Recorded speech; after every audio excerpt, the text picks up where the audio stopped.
ॐ वासुदेवेन्द्र योगीन्द्रं नत्वा ज्ञानप्रदं गुरुं मुमुक्षूणां हितार्थाय तत्त्वबोधोऽभिधीयते. Tattvabodha abhidhiyate. This text is being presented for who? For the good of who? For the good of the mumukshus. And who are the mumukshus? Mumukshu muktum ichha yasya asti. Iti mumukshu. The one who wants to be free. So initially, who wants to be free from problems one at a time. It seems human being wants to find out the cause of all problems, the source of all problems, and then it wants to go to the source and fix there so that there are no problems. And Shastra says, yes, there is a source of all problems. Once you get there and fix that, then you will be free from all the problems. That is mukti, that is nirvana, that is the ultimate freedom. That's why he says hitarthaya. The only ultimate good for a mumukshu, the one who is looking for freedom from problems, is ultimate freedom from problems. A temporary solution for problems doesn't do much because they keep coming up. You finish one, there is another. You finish another, there is another. So problems are never ending, and there doesn't seem to be a solution to all your problems. That's why some people take up to this philosophy. Oh no, life is sometimes good, sometimes bad. It will have sometimes sour things, it will have sweet things, it will have happiness, it will have misery. Then all this social media knowledge about being positive, staying positive, that's all you can do. You cannot anyway solve your problems, so problems will be there. Then what do you do? All that. Now, that's not true. Shastras clearly say there is a solution. The reason I'm emphasizing on this, because if we conclude that there are no solutions, no such solution, we will never get there. We will never try to go there. So, it's good to know, it's good to be informed with the right knowledge that there is an ultimate solution to all my problems. I can, with the help of Shastra, I can get to the source of all my problems, the cause of all my problems, and then I can solve all of them. I can be free. I can have that ultimate freedom. I can have that nirvana. I can have that moksha. I can have that nirvana. I can have that ultimate freedom from all problems. That possibility can only take us on that path. Mumukshunam hitarthaya. Now going forward, the Acharya is talking about four things, four qualifications. Let's read the Sanskrit text today up to the point we have done. First, the prayer verse is Vasudevendra yogindram natva jnana pradam gurum mumukshunam hitarthaya tattvabodhobhidhiyate. Then the Acharya makes a statement, sadhana chatushtaya sampannadhikarinam moksha sadhana bhutam tattva viveka prakaram vakshyamaha. And we did analyze this statement, tattva viveka prakaram. The way, the capacity of discrimination between the reality and unreality, that is the sadhanam for your moksha, for your freedom. That is the solution to all your problems. That tattva viveka prakara, that we are going to explain here. Tattva viveka prakaram vakshyamaha. And that tattva viveka prakara is what? Moksha sadhana bhutam. It is of the form of moksha sadhana. That is the way for you to get to your ultimate freedom. And this freedom will come to who? Of course, he started with mumukshu, but then he is specifying four qualification here. The people who have this fourfold qualification. And just be with me and you will see we all have All these 4 qualifications, we all qualify for this knowledge. He's going to explain them one by one. Why? I already kind of touched this point in the other video. By talking about the qualification, he is also talking about our goal, how that would be, what that would be. Like, if I'm going somewhere and somebody is asking me, do you have warm clothing with you? Or the website asks me, make sure you have warm clothing with you. That means what? That place is cold. What is being asked of you, whatever is being said that you should have this qualification for this to get here, then that also tells me about the place, about the destination, about the goal. So let's see what Acharya is talking about, the qualifications that we should have, and let's see how we already have them, and let's understand more about this ultimate solution that is being given in Tattva Bodha as the solution to all our problems. The Acharya named these fourfold qualification sadhana chatushtayam. Chatushtayam means 4, sadhana, fourfold sadhana. Nitya vastu vivekaha, iha mutrartha phalabhoga viragaha, shamadhi shatka sampattihi, mumukshutvam cha iti. Nitya vastu vivekaha. 1. We will understand them in English in a minute. Nitya vastu vivekaha, iha mutrartha phalabhoga viragaha. Second qualification. Shamadhi shatka sampattihi. Third qualification. Mumukshutvam. Mumukshutvam he already kind of talked about, and we will understand more. The first one is Nitya Anitya Vastu Vivekaha. Viveka, the knowledge of what? Nitya Anitya Vastu. And this knowledge is just not knowing one thing. This is a mic case. This is a cup. One thing, only one thing. Here we are getting the knowledge, but about only one thing. But then sometimes things are mixed up, and then you do discrimination. You do separate them. You know them by separating them. The same way, Nitya Anitya Vastu Vivekaha. That's why he has to use the word Viveka. Viveka is basically when there are two things mixed up, you separate them and know them clearly. That is Viveka. When somebody makes a wrong choice, then what do they say? Vivek hai ki nahi? Do you have Viveka?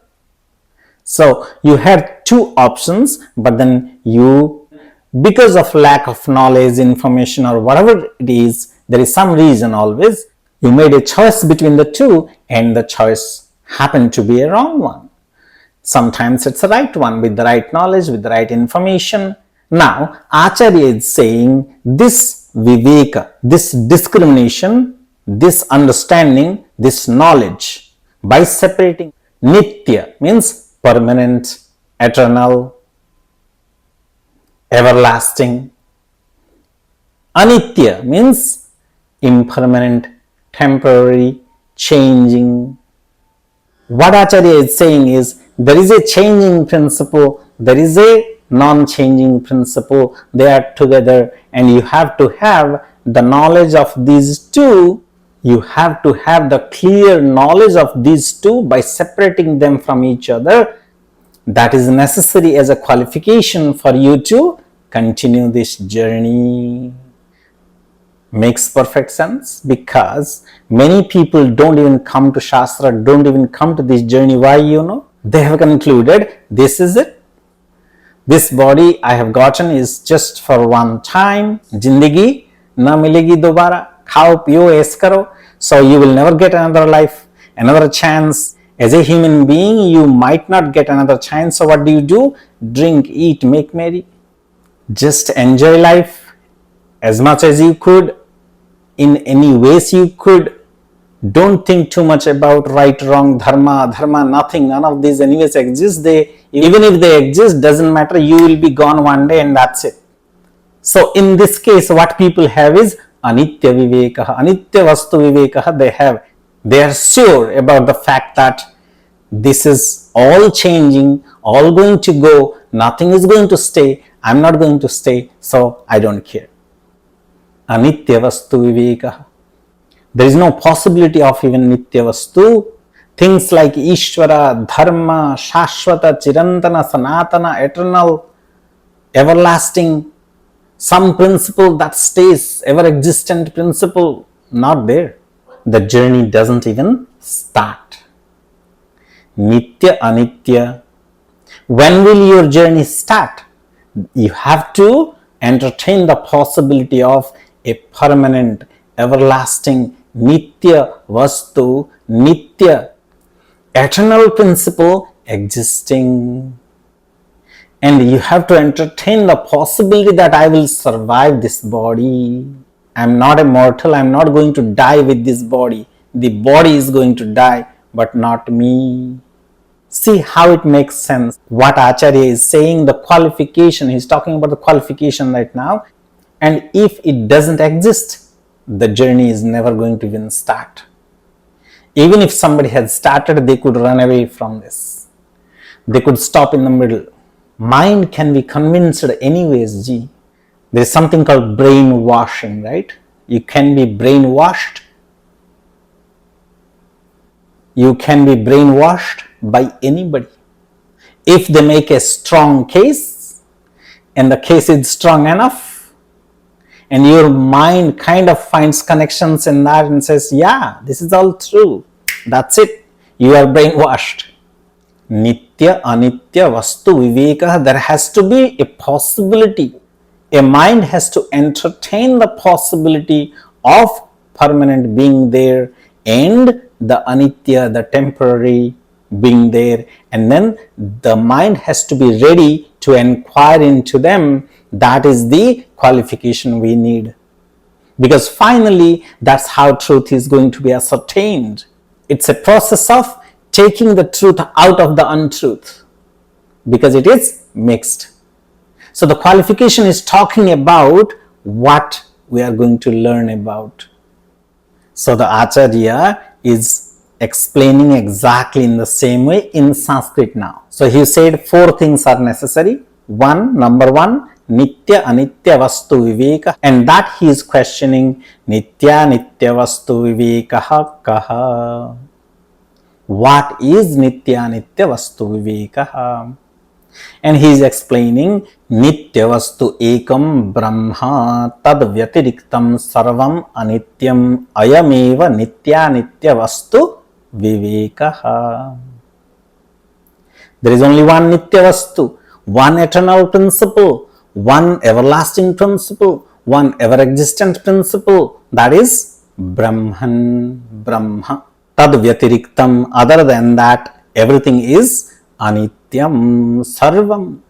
Tad Vyatiriktam, other than that, Sarvam, everything is Anityam.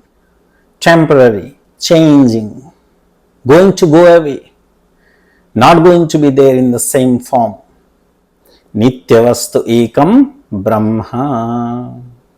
Tad Vyatiriktam Sarvam Anityam Ayameva. This is what is Nitya Anitya Vastu Vivekaha. This is the knowledge of eternal and ephemeral, permanent and temporary, ever existing, never existing, or changing, everlasting, disposable, not everlasting, never lasting.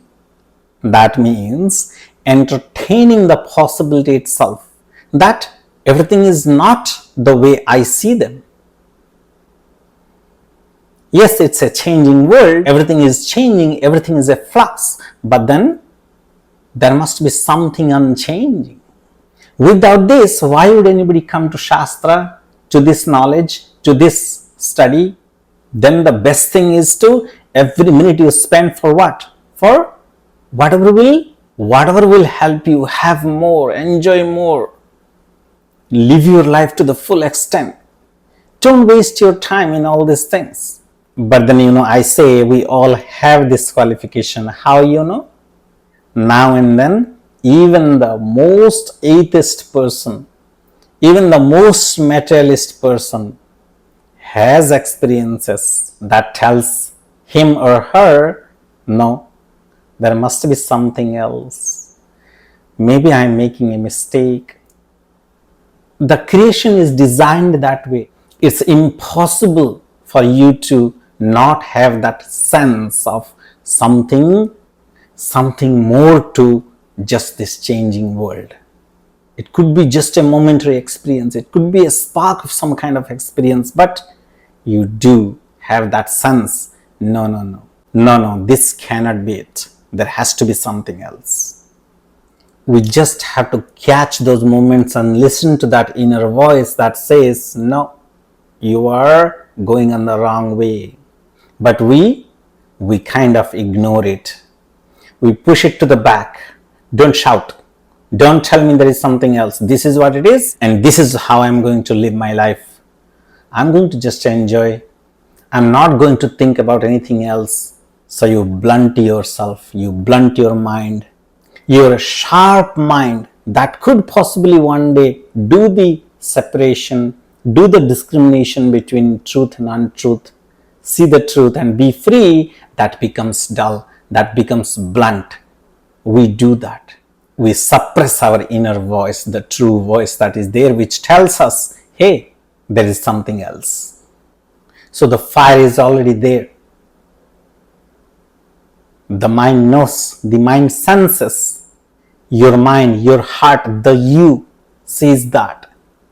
But then you have decided not to listen to it. That's why I say all of us have this capacity to do this. This same mind can take us to that level, but then we have to allow it. So that's what Acharya is saying. First, acknowledge the presence of, and listen to that, go along with it and see that there is a non-changing, everlasting background to this entire changing world.